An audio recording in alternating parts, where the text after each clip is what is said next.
एक बार बुद्ध एक गांव से गुजर रहे थे, लेकिन उस गांव में लोगों के बीच गौतम बुद्ध को लेकर गलत धारणा थी, जिस कारण वो बुद्ध को अपना दुश्मन मानते थे।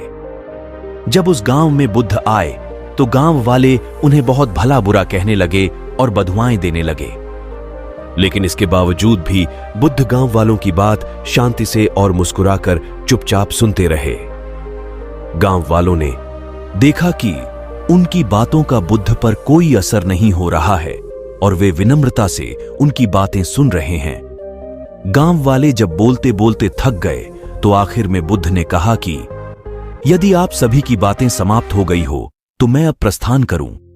बुद्ध की बात सुनकर गांव वाले हैरान रहा है, लेकिन उस भीड़ में एक व्यक्ति ने बुद्ध से कहा कि हमने तुम्हारी कोई प्रसन्नता नहीं की है, हम तुम्हें बदुआएं दे रहे हैं, क्या तुम्हें इससे कोई फर्क नहीं पड़ता?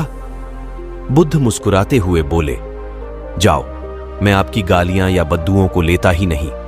आपके द्वारा दी गई गालियों से भला मेरा क्या होगा, जब तक कि मैं आपकी गालियों को स्वीकार ही नहीं करता, इसका कोई परिणाम ही नहीं होगा। जानते हैं, कुछ दिन पहले एक व्यक्ति ने मुझे बहुत सारे उपहार दिए, लेकिन मैंने उसे लेने से मना कर दिया। जब मैं लूंगा ही नहीं तो कोई मुझे कैसे दे पाएगा?